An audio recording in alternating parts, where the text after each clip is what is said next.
Sir कल आपकी class है फिजिकल? अस्सलाम वालेकुम एवरीवन। इस वक्त हम पढ़ रहे हैं BCom part two economic development of Pakistan.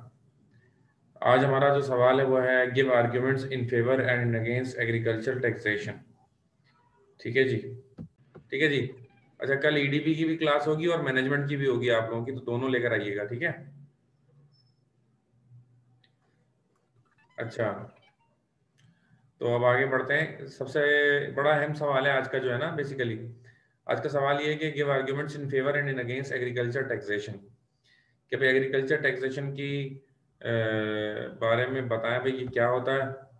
ठीक है जी, इसके फेवर में भी बताएं और इसके अगेंस्ट में भी बताएं। ये बेसिकली अभी हमारा सवाल है। होता ये है कि हमारे मुल्क में एग्रीकल्चर के ऊपर टैक्स नहीं लगाया जाता। एग्रीकल्चर पर टैक्स इसलिए नहीं लगता है क्योंकि पाकिस्तान के जो मेजॉरिटी लोग हैं हुकूमत में,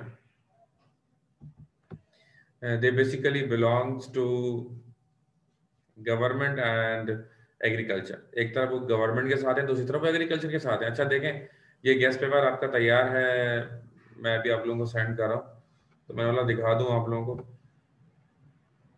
दिस नजर आ रहा है ना gas paper? This gas paper अभी कॉम पार्ट टू ईडीपी। तो अभी मैं सर कल दे दीजिएगा ना। हाँ, मैं अभी आपको पीडीएफ सेंड कर रहा हूँ ना आप लोगों को, फिर आप प्रिंट निकाल लीजिएगा।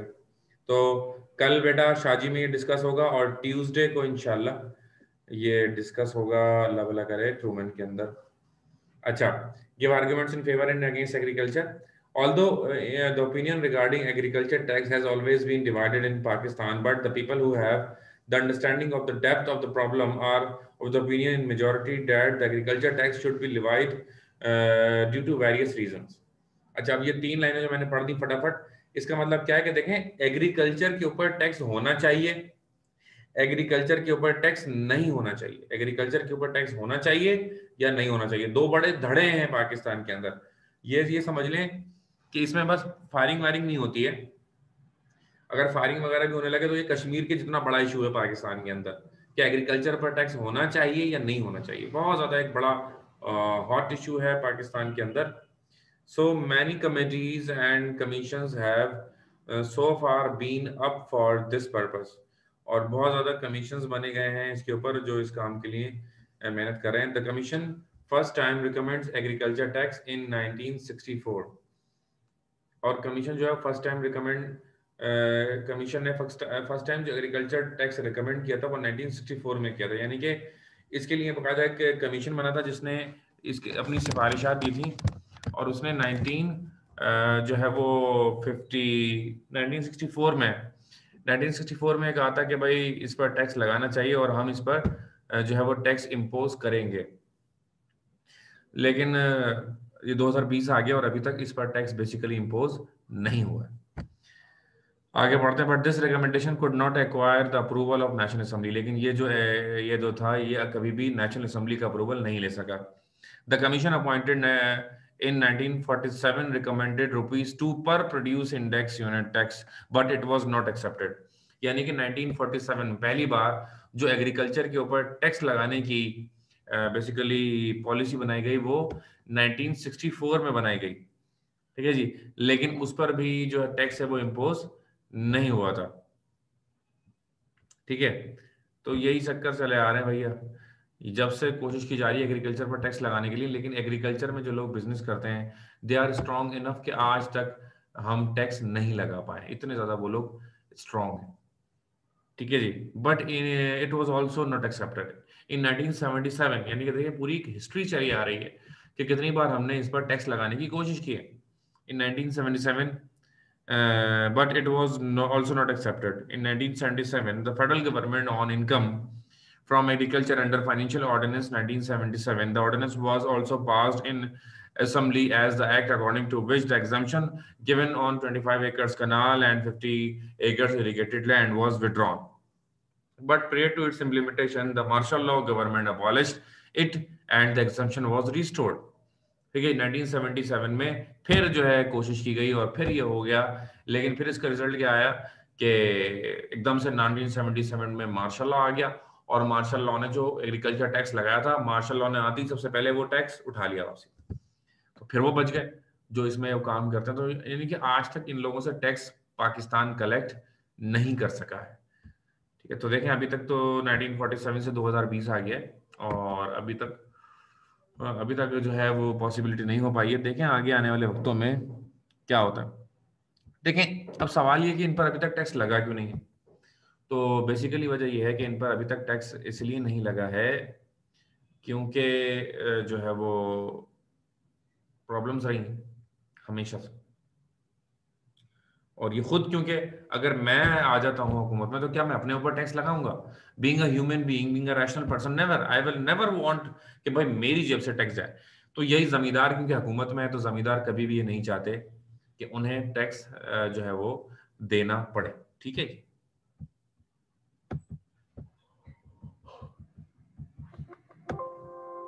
जैसा कि मैंने कहा कि इसके बारे में मल्टीपल ओपिनियंस मौजूद हैं और एक ओपिनियन के हिसाब से इस पर टैक्स होना चाहिए जबकि दूसरे ओपिनियन के हिसाब से इस पर टैक्स नहीं होना चाहिए। तो आइए एक एक करके हम देखते हैं। पहला हम इसके एग्रीकल्चर टैक्स के फेवर में बात करेंगे कि ज़राअत पर टैक्स होना चाहिए। हम इसकी हिमायत में बयान देखें क्या देते हैं। Evasion from industrial taxes.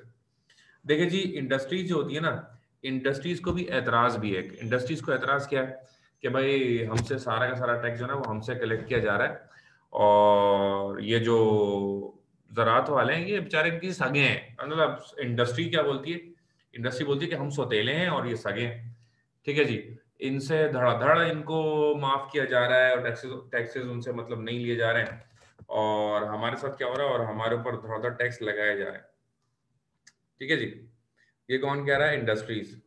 तो देखें भाई, अगर एक ही घर में बहुत सारे मर्द रहते हैं, ठीक है जी, लेकिन उसमें से कुछ काम कर रहे हैं और कुछ नहीं कर रहे, लेकिन सबका ख्याल बराबर रखा जा रहा है, तो ये इंसाफ नहीं है। जो काम करता है,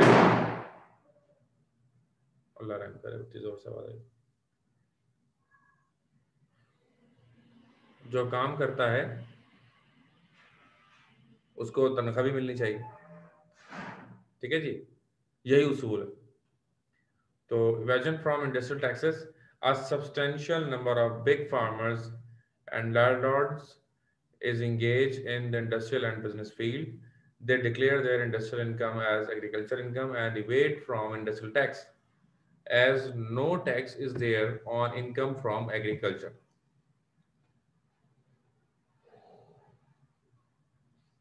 इसका मतलब क्या है कि भाई बड़े फार्मर्स और लैंडलॉर्ड जो हैं वो साथ साथ जो है वो बिजनेस इंडस्ट्रीज में भी इन्वॉल्व है, तो वो वहां पर माइनस से टैक्स दे रहे हैं लेकिन एग्रीकल्चर में वो टैक्स नहीं दे रहे हैं, जबकि वो इतना कमा रहे हैं। तो ये तो गलत है ना कि उनसे टैक्स ना लिया जाए। भाई अगर अमीरों से अमीर मेजॉरिटी पाकिस्तान के अंदर जो 67.5% ऑफ वर्किंग पॉपुलेशन है, तो they are working in tax system.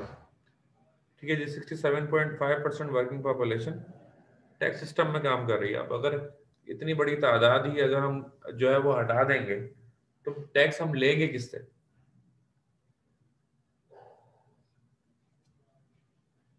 Number 2, undue patronage of landlords, यानी कि बिला वजह का ज्यादा ख्याल रखा जा रहा है इन लैंडलॉर्ड्स का। इतना ज्यादा इनका ख्याल रखा जा रहा है जितना नहीं होना चाहिए। ठीक है जी, तो अच्छे खासे बच्चे क्योंकि मौजूद हैं इस वक्त, तो मैं कुछ अहम ऐलानात कर दूं ये आप सबके लिए। आप लोगों के पेपर फरवरी में एक्सपेक्टेड है। Sir page number I am talking about regular students. ठीक है जी, प्राइवेट वाले भंग पी के सो जाएं, कोई मसला नहीं है फिलहाल, लेकिन रेगुलर की मैं बात कर रहा हूँ। रेगुलर के पेपर फरवरी में हो सकते हैं। आज दिसंबर की 23 तारीख है, तकरीबन सिर्फ 1 महीना है या शायद 1.5 महीना। तो इसीलिए मैं आप लोगों को थोड़ा फिजिकल की तरफ भी बुला रहा हूँ और मैं जितने भी लोग इस वक्त मेरी बात सुन रहे हैं, बेटा बिल्कुल भी एबसेंट नहीं होना है और बिल्कुल रेगुलर रहना है। जहां आपको बुलाया जा रहा है वहां आप आइए लाजमी। क्यों? क्योंकि you have only just 1 month. मैं 31 जनवरी को एंड कर दूंगा अपना सिलेबस इंशाल्लाह। मैं पूरा बना रहा हूँ प्लान, आप लोगों के सामने आपकी फिजिकल क्लासेस में रखूंगा कि हमारा ये सब्जेक्ट में ये रहता है, हम ऐसे ऐसे इसको कवर करेंगे। ठीक है ना? तो we are just going to preparation wind paper up. On 31 preparation January. Paper अगर आप दे दें, कौन सा पेपर? कोई प्रिपरेशन पेपर बना के दे दें अगर आप। कौन बात कर रहा है, नाम बताइए अपना। रस्सी। अच्छा यार मैंने दिया तो है। देखो लॉ का तो मैंने उस दिन, आप लॉ, इसके अलावा मैंने कराची एजुकेशन फोरम पे जो मेरा पेज है उस पर मैंने लगाया, वहां से आप उठा लें। वहाँ पे मैनेजमेंट का भी लगा हुआ है, बैंकिंग एंड फाइनेंस का भी लगा हुआ है, और लॉ का भी लगा हुआ है, और ईडीबी का भी मैं अभी लगा दूंगा वहीं पर, वहां से आप उठा लिएगा, ठीक है। Okay okay. ED management communication भी मिल जाएगा इंशाल्लाह आज ही आपको। तो बस मैं अपनी तरफ से फुल जो चीज़ें मुझे मुझे देनी है, जो मेरी जिम्मेदारी है ना, मैं हर जिम्मेदारी अपनी पूरी कर दूंगा एग्जाम से तकरीबन महीने भर पहले, ताकि आपके ऊपर, अब बॉल आपके कोर्ट में, अब आप कितनी तैयारी करें, समझ में आ रही है आपकी बात। तो मकसद सिर्फ ये था बेटा कि try to be regular and don't waste your time. अब आपने बिल्कुल भी छुट्टी नहीं करनी है, बिल्कुल भी एब्सेंट नहीं होना है किसी सूरत भी, बिल्कुल जुड़े रहिए। 31 जनवरी तक की बात है, खाली एक महीना है सिर्फ, just last, this is last month. उसके बाद कोचिंग की लाइफ आपकी बस एंड हो रही है, समझ लें आप। सर नोट्स में क्वेश्चन नहीं मिला। नोट्स में नहीं मिल रहा? सर नोट्स में नहीं मिल रहा है वाला बस तो क्वेश्चन। यहाँ से स्क्रीनशॉट ले नो लें, सर। स्क्रीनशॉट ले लेंगे, आया हुआ है सवाल, इंपॉर्टेंट है।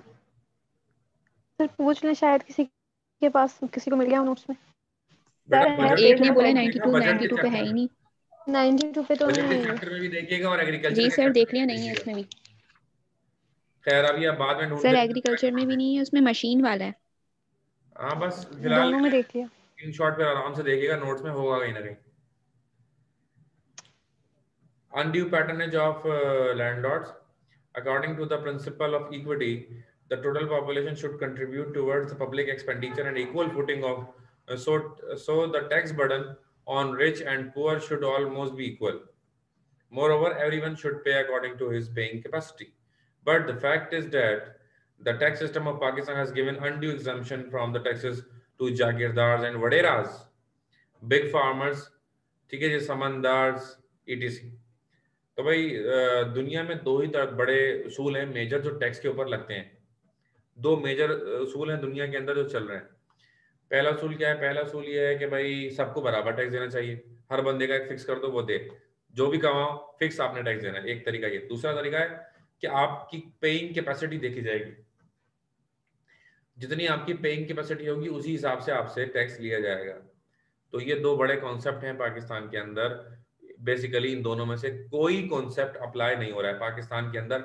एक अलग ही चक्कर है पाकिस्तान के अंदर। क्या है जी, हम ये कह रहे हैं कि जागीरदार टैक्स नहीं देंगे, भले से जितना भी कमा रहे हैं, वडेरे टैक्स नहीं देंगे, जमींदार टैक्स नहीं देंगे। ये जो बंदा जॉब कर रहा है इससे हम तनख्वाह पे जरूर टैक्स लेंगे, हम इंडस्ट्री को नहीं छोड़ेंगे, और हम जमींदार को हम पकड़ेंगे नहीं और इंडस्ट्रियलिस्ट को छोड़ेंगे नहीं। तो हमारे एक बहुत ही अनइक्वल और बहुत ही अनजस्टिफाइड टैक्स पॉलिसी है, जिसके अंदर एक्स्ट्रा ऑर्डिनरी जो है रिलैक्सेशन दी गई है एग्रीकल्चर सेक्टर को। ये बहुत ही खराब है, ये बहुत ही गलत है, लेकिन अनफॉर्चुनेटली अभी तक इसमें हम कुछ भी नहीं कर पाए हैं। सही है जी। A common man whose taxable income if exceeds from 40,000 per year uh, is liable to pay income tax, but landlords having lakhs of rupees income per year does not pay a single penny as tax. ठीक है जी। हमारा जो ये हो गया था कि जो 40,000 रुपये से ज्यादा, अगर कोई आम बंदा 40,000 रुपये से ज्यादा कमा रहा है तो उसको टैक्स देना है एक साल में। लेकिन अनफॉर्चुनेटली कई लाख रुपए महीना जो एक जमींदार कमा रहा है वो 1 रुपया भी टैक्स देने का मुजाज बन ही नहीं रहा है। तो this is called something fishy and something wrong in our system. तो ये होना चाहिए इन पे टैक्स, इसका अल्टीमेटली मतलब ये evasion from the payment of government dues. अब गवर्नमेंट को ड्यूज ही नहीं दे रहे, देखें गवर्नमेंट कैसे चलेगी। गवर्नमेंट को हम आप जैसे लोग जब गवर्नमेंट को पैसा देंगे तभी तो गवर्नमेंट आगे चलेगी। अगर हम लोग गवर्नमेंट को पैसा नहीं देंगे तो गवर्नमेंट के पास पैसा ही नहीं होगा। जब गवर्नमेंट के पास पैसा नहीं होगा तो गवर्नमेंट खर्च करने से कासिर हो जाएगी। ठीक है जी। तो गवर्नमेंट को स्ट्रॉन्ग अगर करना है तो गवर्नमेंट को टैक्स देना ही होगा। हम गवर्नमेंट को टैक्स देंगे तभी गवर्नमेंट स्ट्रॉन्ग होगी। ठीक है जी। तो ये इसमें बता दिया गया कि गवर्नमेंट को स्ट्रॉन्ग होना चाहिए और उसके लिए हमें लोगों पर टैक्स लगाना ही होगा। अगर लोग टैक्स कम देंगे तो गवर्नमेंट कमजोर होगी, जब गवर्नमेंट कमजोर होगी तो बहुत सारे काम हमारे पेंडिंग में चले जाएंगे, वो नहीं होंगे। ठीक है जी, ओके। इसके बाद है excess burden on poverty suffering class.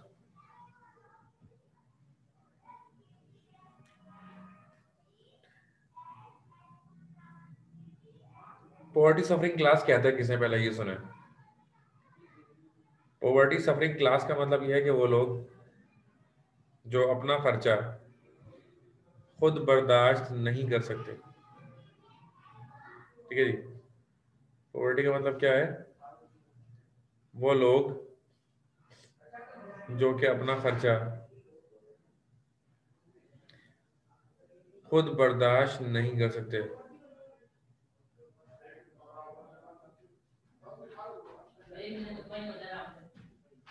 ठीक है जी,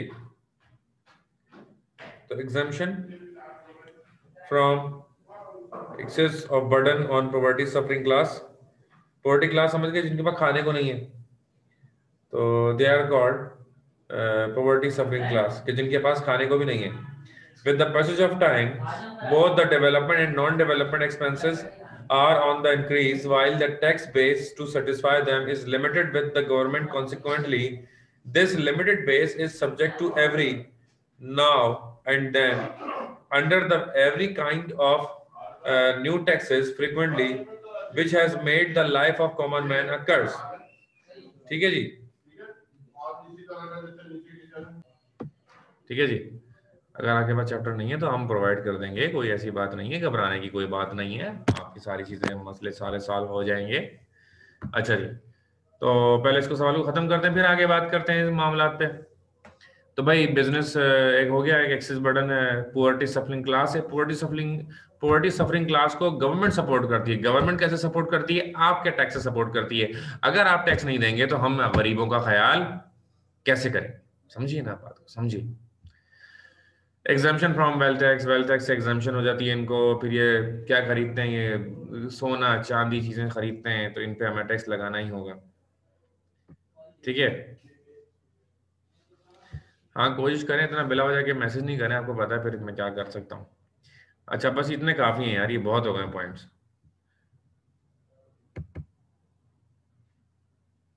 अब आर्ग्यूमेंट्स अगेंस्ट में पढ़ेंगे, 5 उसमें और 2-3 इसमें बस पढ़ लीजिए। Some of the opinion that the income from agriculture should not be tax on the following grounds.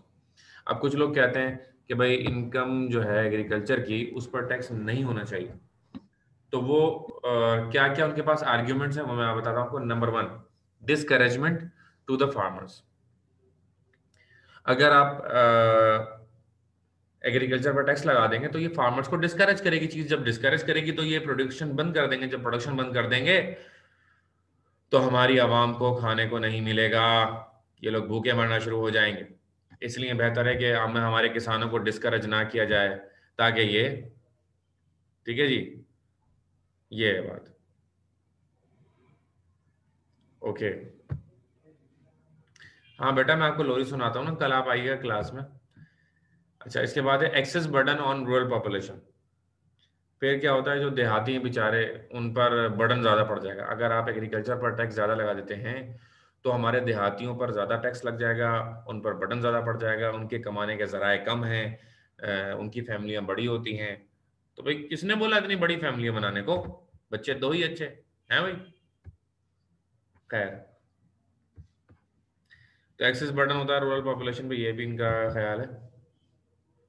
Insufficient income, भाई ये लोग गरीब होते हैं बेचारे, बड़े गरीब होते हैं, इनके पास पैसा नहीं होता है, इन पर ज़्यादा टैक्स आप लगाएंगे तो इनकी हालत और ख़राब हो जाएंगे। तो बेहतर क्या है कि इन पर आप टैक्स ना लगाइए, इन पर आप टैक्स ना लगाइए। ठीक है जी। लो पर कैपिटा इनकम, पाकिस्तान की शहरी आबादी में $1600 पर ईयर हमारी पर कैपिटा इनकम है, जबकि पाकिस्तान के देहाती इलाकों में $900 है। यानी कि per capita income of the citizens of urban areas of Pakistan are having much higher as compared to the rural areas. So we should impose more taxes on urban areas rather than rural. And all the agriculture belongs to rural areas, therefore they should not be taxed. तो ये इसमें एक message दिया गया, लेकिन ये बिल्कुल गलत है, ऐसा नहीं है, क्योंकि भाई सही है सारे वहां पर गरीब हैं, वो ज्यादातर गरीब हैं, अमीर भी तो है ना, चलो सिर्फ उन्हीं पे लगा दो यार कि जो मतलब दे सकते हैं। अब ये नवाज शरीफ, ये सरदारी, ये खुर्शीद शाह, जुल्फिकार मिर्जा, अगड़म बगड़म, इतने सारे बागड़ बिल्ले हैं वहां पे, उन पे तो टैक्स लगाना ही चाहिए, उन पे नहीं। तो यहाँ पर ये बात क्या हो गई जी, खत्म हो गई। सवाल कंप्लीट हो गया, बहुत अच्छा सवाल है, जरूर याद कीजिएगा। डेफिसिट फाइनेंसिंग के ऊपर हम बात कर चुके हैं, तो अब मजीद इस पर बात नहीं करनी चाहिए मेरे ख्याल से, ये सवाल छोड़ देते हैं। बजट डेफिसिट की कॉन्सिक्वेंसेस के ऊपर भी बात हो चुकी है, how budget deficit can be control, ये भी हो गया है। दोबारा क्यों आ गया? वाह, मुझे लग रहा है बैंकिंग मैंने पढ़ाया है, जरा प्लीज कंफर्म कीजिएगा आप लोग, क्या मैंने बैंकिंग पढ़ा लिया है? सर एक क्वेश्चन पढ़ाया था बस। बस एक ही पढ़ाया था? एक क्वेश्चन पढ़ाया था बस। ओके ओके जी सर।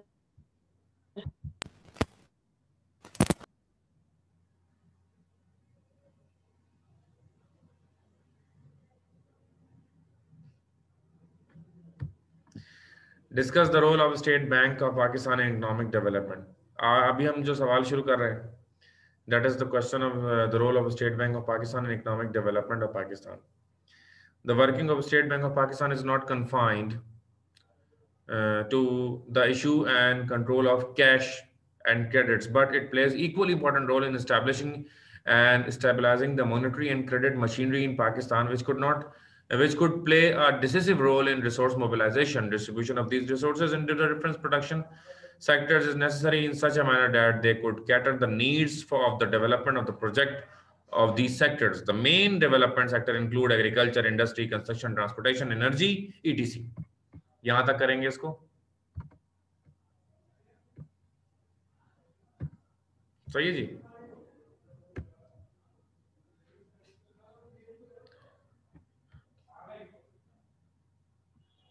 हाँ, एक सवाल पढ़ा था ना। अच्छा, जो नहीं है आज, जो मेरी क्लास में इस वक्त नहीं है, उनको ये मैसेज दे दिएगा कि फरवरी में पेपर है, और अल्लाह रहम करे कुछ ऐसी खबरें भी आ रही हैं जो शायद सही ना हो कि फरवरी के पहले हफ्ते में आपका पेपर हो जाएगा एडवांस अकाउंटिंग का। समझ में आ रही है मेरी बात? कुछ आवाज आ रही है कि मैं क्या कह रहा हूँ? यस सर, आ रही है। तो बहुत खतरनाक। तो बेटा बच्चों को कहें थोड़ा सीरियस हो जाए, अभी भी काफी सारे बच्चे इस वक्त मौजूद नहीं है, वो सो रहे होंगे अभी वो। अब देखे ना, अब फिर मैं कुछ बोलूंगा तो बोलते डरा रहे हैं। ओ भाई, अभी तो वक्त से पहले जो होता है ना वो समझाना होता है, वक्त के बाद डराना होता है। अभी तो पेपर हुआ ही नहीं है, अल्लाह ना करे जिनका रुक जाएगा उनकी क्या हालत हो जाएगी भाई। दोबारा से अभी देखे ना, जिनका एक आध पेपर रुका है पार्ट 1 में, वो 12,000 रुपए उनकी फीस जा रही है, अगले साल 14,000 रुपए कर देंगे। पिछले साल से हर साल बढ़ती है, हर साल बीकॉम की फीस बढ़ेगी लगातार। ठीक है जी। तो अब इससे अंदाजा लगा लें कि मतलब मैंने जब बीकॉम किया था तो 1,500 रुपये फीस थी, ठीक है ना। आज 7-6 हज़ार रुपये हुई, जबकि मैंने भी कोई इतना ज़्यादा अच्छा नहीं हुआ बीकॉम किए हुए, सिर्फ 10-12 साल ही होंगे बस, और क्या। जबकि आप लोगों से मैं 2-3 महीने ही छोटा हूँ। वाह सर 2-3 साल बड़े होंगे आप। चलो 2-3 साल नहीं सर, हम बड़े होंगे, बल्कि आप छोटे होंगे। ठीक है भाई, मान लेते हैं आपकी। नहीं सनिया, तुम बहुत छोटी होगी। 10 साल, पूरे 10 साल। बस रहने दो 10 साल। फीडर कहाँ है तुम्हारी? अच्छा खैर वो गिर गया, अभी खरीदी नहीं है। Promoting Islamic banking. अच्छा जी, अब बात ये, चलें बात, कल मुलाकात होगी, शाजी वाले जितने भी हैं, कल मैं क्लास लूंगा। कल क्लास 8 बजे से 9:30 बजे तक होगी। आपने आना है सेंटर, ठीक है जी, अपना बहुत ख्याल रखिएगा। अभी मैंने क्लास एंड नहीं करा, क्लास एंड होगी 7 मिनट है, तो इंशाल्लाह कोशिश करता हूँ सवाल को लपेटने की। देखें स्टेट बैंक ने क्या किया भाई, हम एक मुसलमान मुल्क में रहते हैं और सूद हराम होता है, तो स्टेट बैंक ने क्या किया, स्टेट बैंक ने बहुत अहम बात बता रहा हूँ, आप लोगों में से बहुत सारे बच्चे आने वाले वक्तों में बैंक में जाएंगे, बहुत सारे बैंकर्स को भी ये बात पता नहीं होती है।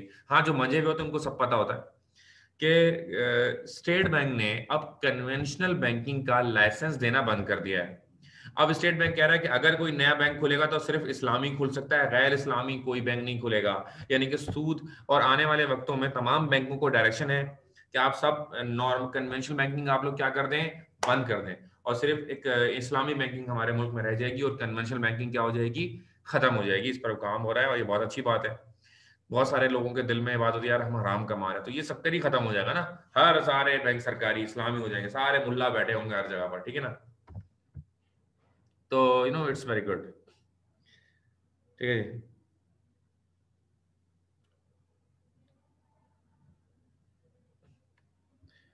अच्छा देखिए मैं चैट भी बंद कर रहा हूँ आप लोग, ये मैंने बंद कर दी। प्रोमोटिंग इस्लामिक बैंकिंग हो गया, ठीक है ना। इसके बाद है मैनेज फ्लोट। फ्लोट मतलब कितना पैसा आ रहा है, कितना जा रहा है, कितना फॉरेन एक्सचेंज आ रहा है, कितना फॉरेन एक्सचेंज जा रहा है, उसको मेंटेन करके रखना। क्योंकि फॉरेन एक्सचेंज जितना ज्यादा होता है उतनी पाकिस्तानी करेंसी की भी वैल्यू होती है। तो इसको भी मैनेज कौन कर रहा है, इसको भी स्टेट बैंक मैनेज करता है। बैंकिंग पब्लिसिटी बोर्ड, BPRD एक बोर्ड है जो कि 1949 में स्टैब्लिश हुआ था और आज तक ये काम कर रहा है। यानी कि जो अवामी मसाइल होते हैं उनका हल भी, जो फाइनेंशियल मसाइल होते हैं उनका हल भी स्टेट बैंक ढूंढता है, उसकी कोशिश करता है। ग्रोथ ऑफ बैंकिंग सिस्टम, ये जो बैंक्स होते हैं उनको ये स्टेट बैंक ये चाहता है कि जितने भी बैंक्स हैं वो प्रॉफिट में रहें, और अगर कोई बैंक प्रॉफिट में नहीं होता है तो ये उनको अपनी एक्सपर्ट ओपिनियन देता है कि आप इस तरीके से प्रॉफिट में रह सकते हैं, आपको ये काम करना चाहिए, वो काम करना चाहिए। यानी कि ये क्या करता है, ये बहुत सारे उनको मशवरे देता है, गाइड करता है, ट्रेन करता है, मोटिवेट करता है। ट्रेनिंग स्कीम, जैसा कि मैंने अभी बता दिया कि ट्रेनिंग स्कीम्स होती हैं, हर कुछ दिनों बाद स्टेट बैंक हमें बुलाता रहता है, हर किसी बैंक को बुलाता है, हर किसी बैंक से और DFI से इदारों में से बुलाता है बंदों को कि आए हम आपको क्या करते हैं जी, हम आपको ट्रेन करते हैं। इसके बाद है monetary and financial policies. Monetary policy बनाता है, फिस्कल पॉलिसी बनाता है। मॉनेटरी पॉलिसी का मतलब मकसद क्या होता है, to control money supply and money demand in the market, ठीक है जी। इसके बाद है एक्सपोर्ट फाइनेंसिंग स्कीम, EFS, ये बड़ी कॉमन है और मैं खुद इसके लोन दे चुका हूँ। एक्सपोर्ट फाइनेंसिंग स्कीम पे जस्ट 3% पर लोन दिया जाता है। पाकिस्तान के अंदर जो इन्फ्लेशन रेट है वो 17% तकरीबन चल रहा है, जिसका मतलब ये है कि हर 100 रुपए पर 17% जो रेट है वो गिरता जा रहा है, गिरता जा रहा है, 17% से गिर रहा है, ठीक है जी। लेकिन हमें सिर्फ 3% यानी कि 14% गवर्नमेंट अपनी जेब से देती है अगर आप एक्सपोर्ट करते हैं। तो इसमें भी स्टेट बैंक अपना रोल प्ले कर रहा होता है। यहाँ पर ये चैप्टर क्या हो गया जी, सवाल के साथ कंप्लीट हो गया, ठीक है जी। तो इंशाल्लाह बाकी बात आपकी क्लास में करेंगे। कोई भी सवाल आप व्हाट्सएप पर कर सकते हैं। EDB का गेस्ट पेपर थोड़ी देर में आपको मैं आपके ग्रुप में भेज रहा हूँ, उसको भी पढ़ लीजिएगा। अब हमारी क्लास में जो हमारा टारगेट होगा वो ये होगा कि मतलब हमने EDB के गेस्ट पेपर में क्या पढ़ लिया, क्या नहीं पढ़ा, क्या रह गया। इसी तरह हमारा जो गेस्ट पेपर होगा वो वाला लॉ का, उसमें भी हम यही देखेंगे। मैनेजमेंट के गेस्ट पेपर में तमाम सब्जेक्ट्स में हम ऐसे ही देखेंगे कि हमने क्या पढ़ा है, क्या रह गया है, ठीक है जी। अपना बहुत ख्याल रखिएगा। यहीं पर अपनी बात को आज तमाम करते हैं। अल्लाह हाफिज, ठीक है। कोई भी सवाल अगर आपका हो तो you can ask on WhatsApp.